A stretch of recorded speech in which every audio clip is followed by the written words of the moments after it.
Hello दोस्तों, आप सभी लोगों का स्वागत है गोल अचीवर्स एग्री कोचिंग पर, जिसमें हम बात करेंगे जनरल एग्रीकल्चर के कुछ क्वेश्चंस की, जो कि आप लोगों को उसमें आंसर देना है। तो बात करते हैं आगे जनरल एग्रीकल्चर के बारे में, जिसमें यूपी के रिलेटेड क्वेश्चन पूछे जाते हैं और वो क्वेश्चन जो कि आते रहते हैं वहाँ से हम क्वेश्चन आप लोगों के लिए लाएंगे। तो आप लोग बताइएगा, आगे जो भी क्वेश्चन है उनके आंसर दीजिएगा। पहले तो आप मोटिवेशनल कोट के बारे में बात कर लेते हैं। मेहनत इतनी खामोशी से करो कि कामयाबी शोर मचा दे। जो भी लोग मेहनत इस समय कर रहे हैं यूपी कैडेट के लिए, उनसे मेरा आग्रह है कि इतने लगन से मेहनत करो कि आपका रिजल्ट अच्छी खासी रैंक में दिखाई दे, और कतई संकोच ना हो कि आपको सीएसए से कहीं वंचित होना ना पड़े। किसी भी तरह से इतनी लगन से मेहनत करो कि आपका सीएसए के अलावा कहीं सिलेक्शन होने का कोई वही ना रहे कि आपको सीएसए मिलना ही मिलना है। तो आपका खुद से कंपटीशन है, किसी और से नहीं है। इसलिए मेहनत इतनी खामोशी से करो कि कामयाबी शोर मचा दे। आपका रिजल्ट खुद ही बता देगा कि आपको कौन सी यूनिवर्सिटी में कहाँ सिलेक्शन पाए होगा और किस सब्जेक्ट पर होगा। तो बढ़ते हैं आगे इसी मोटिवेशनल कोड के साथ। आपके चैनल का नाम है एग्री सक्सेस 2.47। तो इस पे हम जनरल एग्रीकल्चर के बारे में बात करेंगे, जिसमें कि पहला क्वेश्चन दिया गया है गेहूं का वैज्ञानिक नेम। अच्छा, तो वैज्ञानिक नेम क्या होता है पहले तो ये समझ लेते हैं। वैज्ञानिक नेम का मतलब होता है साइंटिफिक नेम, ठीक है। और ये दो तरह के होते हैं, एक जूलॉजी के अंतर्गत आता है और एक बोटनी के अंतर्गत आता है। जो बोटनी के अंतर्गत आते हैं उन्हें वानस्पतिक नेम कहते हैं, और जो जूलॉजी के अंतर्गत आते हैं उन्हें जंतु वैज्ञानिक नेम कहते हैं, जूलॉजिकल नेम कहते हैं। और इन दोनों को मिलाकर हम वैज्ञानिक नेम भी बोल सकते हैं या साइंटिफिक नेम कह सकते हैं। तो ये हुई जूलॉजिकल और बोटेनिकल नेम के बारे में चर्चा। तो इसके आगे बढ़ते हैं। तो पहला क्वेश्चन जो दिया है गेहूं का वैज्ञानिक नाम। एग्रीकल्चर में अगर आप हो तो आपको ये सबसे सरल क्वेश्चन है कि गेहूं का बोटेनिकल नेम क्या होता है, ठीक है। तो आप सभी लोगों को आ रहा होगा एग्रीकल्चर में कि गेहूं का बोटेनिकल नेम क्या है, ट्रिटिकम एस्टिवम। तो बोटेनिकल नेम जो है ट्रिटिकम एस्टिवम। अच्छा, ट्रिटिकम एस्टिवम के बारे में हम बात कर लेते हैं। गेहूं में जो प्रोटीन पाई जाती है उस प्रोटीन का नाम क्या है, जिससे कि रोटी फूलती है, जिससे कि रोटी फूलती है। उस प्रोटीन का नाम जो है ग्लूटीन प्रोटीन। कौन सी प्रोटीन? Gluten protein. गेहूं में गुणसूत्रों की संख्या 42। कितनी? 42। गेहूं में गुणसूत्रों की संख्या 42। और गेहूं का कुल जो है वो मैंने पहले ही डिस्कस कर लिया है कि ग्रेमनी कुल है। इसमें ग्रेमनी कुल के जो कुछ सदस्य दिए हैं उनके बारे में हम बात करेंगे। तो बढ़ते हैं आगे। धान का बोटेनिकल नेम। धान का बोटेनिकल नेम। अब इसमें धान का बोटेनिकल नेम जो होगा वो ओराइजा सेटाइवा। अब धान में पाई जाने वाली प्रोटीन के बारे में बात करते हैं तो ओराइजिन प्रोटीन। कौन सी प्रोटीन? ओराइजिन प्रोटीन। धान में गुणसूत्रों की संख्या 24। कितनी? 24, 24 रहेगी, ठीक है।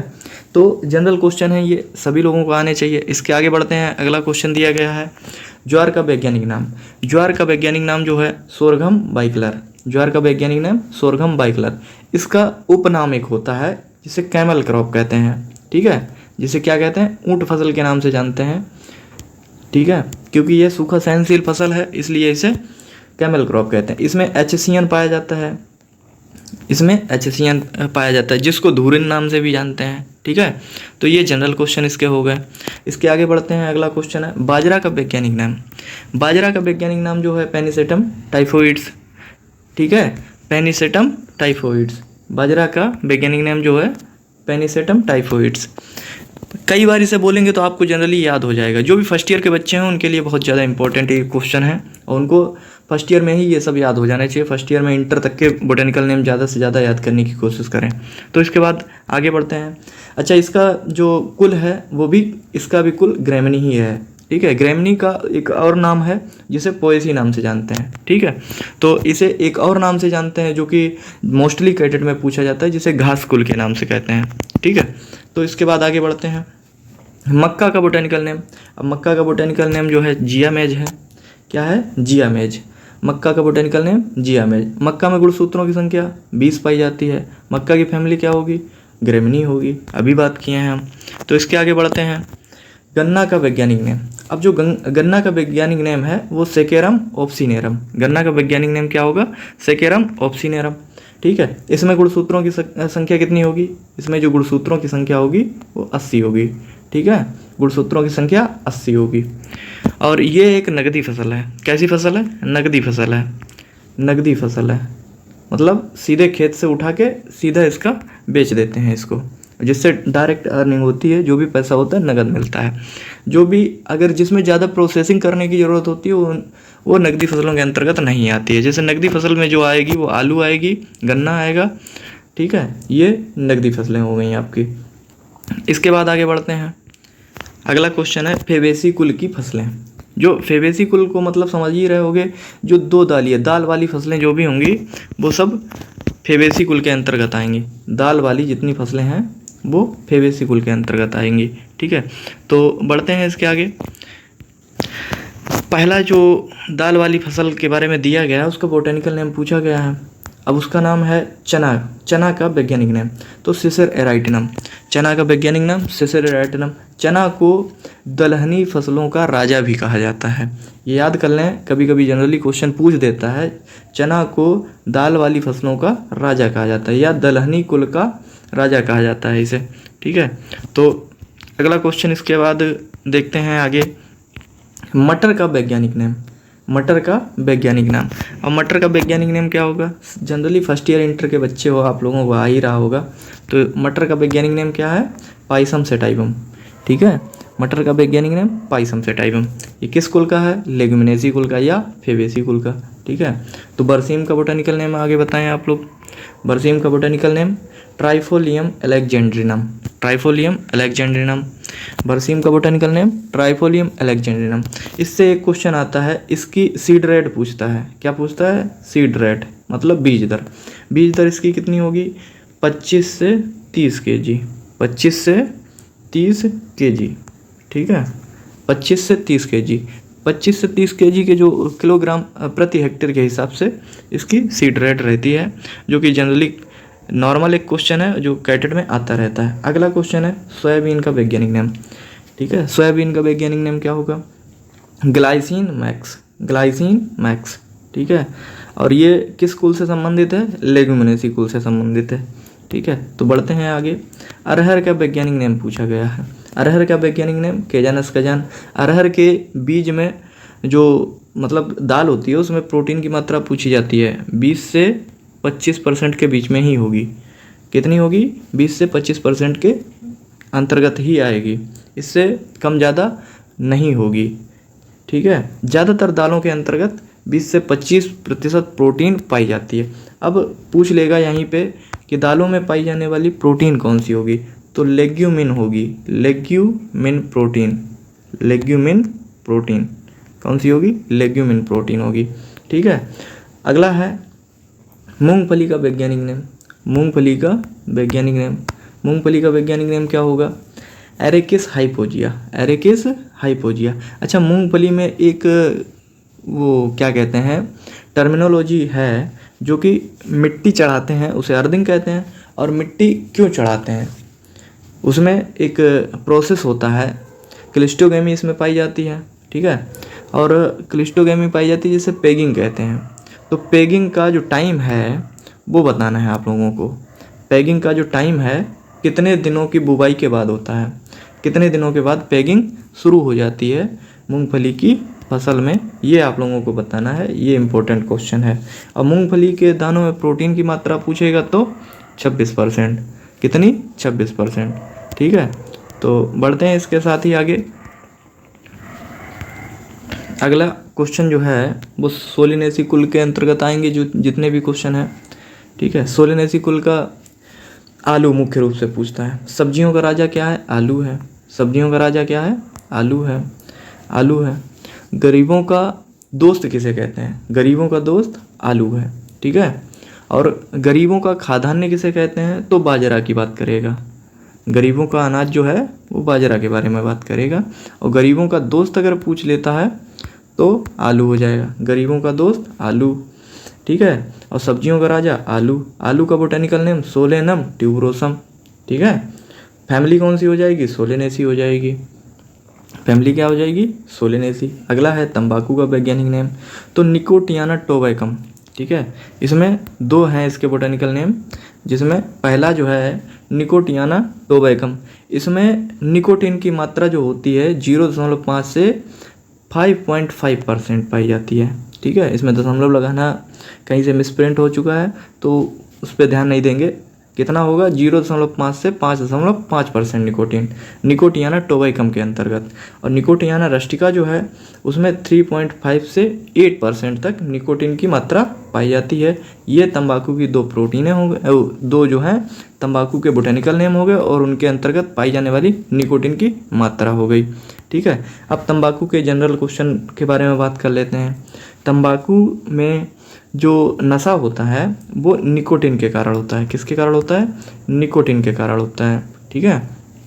तो ये एक जनरल क्वेश्चन है जो कि तंबाकू से जनरली क्वेश्चन पूछे जाते हैं। क्यूरिंग वगैरह हो गया, ठीक है, इसके अंतर्गत आता है। क्यूरिंग क्या होता है ये भी तंबाकू से संबंधित है, ठीक है।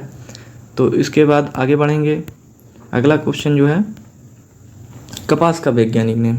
कपास का वैज्ञानिक नेम क्या होगा? अब कपास की पहले तो फसल जो है वो किस कुल के अंतर्गत आएगी, इसकी कपास का फैमिली बताना है आप लोगों को। कपास का फैमिली क्या होगा इसका फैमिली बताना है। और इसका botanical name Gossypium species. Generally इसके 4 बोटेनिकल नेम होते हैं। कितने होते हैं? 4 होते हैं। तो इसमें एक तो देसी में 2 आएंगे, एक तो देसी के अंतर्गत 2 आते हैं। पहला देसी हो गया, देसी में 2 आएंगे, ठीक है। और 2 अमेरिकन में आते हैं, अमेरिकन में 2 आते हैं, ठीक है। तो 2 देसी में हो गए, 2 अमेरिकन में हो गए। उनका हम अगले वीडियो में डिस्कशन करेंगे। तो आप लोगों को कपास की फैमिली बतानी है, ठीक है। कपास और भिंडी। अगला क्वेश्चन है भिंडी का बोटेनिकल नेम। भिंडी का बोटेनिकल नेम जो है एबेलमोस्कस एस्कुलेंटस है, ठीक है। और भिंडी में लसलसा पदार्थ पाया जाता है, जिसके कारण कई बच्चे जो हैं भिंडी की सब्जी पसंद नहीं करते हैं। जो वो लसलसा पदार्थ होता है वो होता क्या, उसका क्या नाम है, उसका नाम बताएं। जिसको आ रहा है वो कमेंट करे भाई। उसका नाम जो होता है वो म्यूसिलेज होता है। क्या होता है? म्यूसिलेज, म्यूसिलेज होता है, ठीक है। तो ये हो गया आपका जनरल क्वेश्चन भिंडी के अंतर्गत। अब भिंडी को सब्जियों की रानी भी कहा जाता है। क्या कहा जाता है? भिंडी को सब्जियों की रानी कहा जाता है, ठीक है। ये तुम्हारा अगला क्वेश्चन हो गया। इसके बाद आगे बढ़ते हैं। सरसों का वैज्ञानिक नेम। सरसों का वैज्ञानिक नेम क्या होता है? Brassica species. अब ब्रेसिका स्पीसीज, ब्रेसिका का मतलब इसका जो वंश है ब्रेसिका स्पीसीज जाति।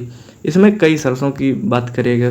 सफ़ेद सरसों होती, काली सरसों होती, पीली सरसों होती है और भारतीय सरसों होती है। जनरली भारतीय सरसों का वैज्ञानिक नाम पूछा जाता है। यूपी कैडेट में कई बार भारतीय सरसों का वैज्ञानिक नेम पूछा गया है। उसका होता है ब्रेसिका जुनसिया। क्या होता है? जुनसिया, ठीक है, ब्रेसिका जुनसिया। ये याद कर लो आप लोग, नहीं तो बहुत दिक्कत करेगा। क्या होता है? जुनसिया, ब्रेसिका जुनसिया, ठीक है। ये ब्रेसिका जुनसिया हो गया इसका बोटेनिकल नेम। किसका? भारतीय सरसों का। काली सरसों का क्या होगा? ब्रेसिका नाइगरा होगा। क्या होगा? Brassica Niagara. नाइगरा का मतलब वही काला होता है, ठीक है। ब्रेसिका नाइगरा होगा। सफ़ेद सरसों का क्या होगा? ब्रेसिका अल्वा होगा। क्या होगा? ब्रेसिका अल्वा होगा, ठीक है। ये हो गए आपके सरसों के वैज्ञानिक नेम। अब आते हैं मूली का वैज्ञानिक नाम। मूली और सरसों एक ही कुल से संबंधित है। जिसमें ब्रेसिका लगा है, ब्रेसिकेसी कुल इसका यहीं से स्टार्ट हो जाता है, ठीक है।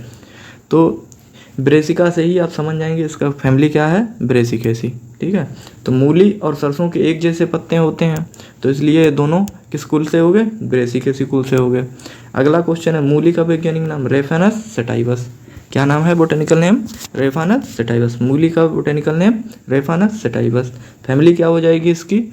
ब्रेसिकेसी हो जाएगी। अगला क्वेश्चन बढ़ते हैं आगे। सूरजमुखी का वैज्ञानिक नाम पूछा है। सूरजमुखी का हेलियंथस एनस, हेलियंथस एनस या एनवस भी कहते हैं, ठीक है। सूरजमुखी का वैज्ञानिक नाम हेलियंथस एनवस।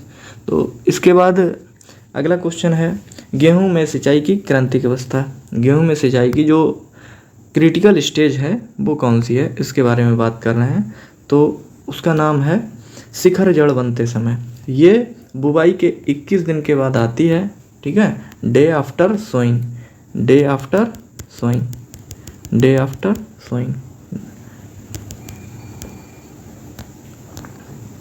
कितने दिन बाद आती है? 21 दिन बाद, डे आफ्टर सोइंग। ठीक है, तो ये 21 दिन के बाद आती है। ठीक है, 21 दिन के बाद पहली सिंचाई कर देनी चाहिए गेहूं में। तो गेहूं का पहला क्वेश्चन शुरुआत हुआ था गेहूं से, और लास्ट क्वेश्चन जो है गेहूं से ही अंतिम कर रहे हैं। तो आप लोगों से हम गेहूं का एक जनरल क्वेश्चन पूछ रहे हैं, वो आपको कमेंट करके बताना है। गेहूं का जो टेस्ट वेट होता है वो कितना होता है? ठीक है, तो ये आपका अगला क्वेश्चन हो गया, गेहूं का टेस्ट वेट। ठीक है, तो ये आपको कमेंट करके बताना है गेहूं का टेस्ट वेट कितना होता है, टेस्ट वेट। ठीक है, टेस्ट वेट कितना होता है। और गेहूं का मुख्य जो मिमिक्री खरपतवार है, गेहूं के जैसा ही दिखता है, उसका नाम बताना है और उसका टेस्ट वेट कितना होता है, ये आपको क्वेश्चन बताने हैं। ठीक है, गेहूं के फल का प्रकार क्या होगा, ये भी बताना है आप लोगों को।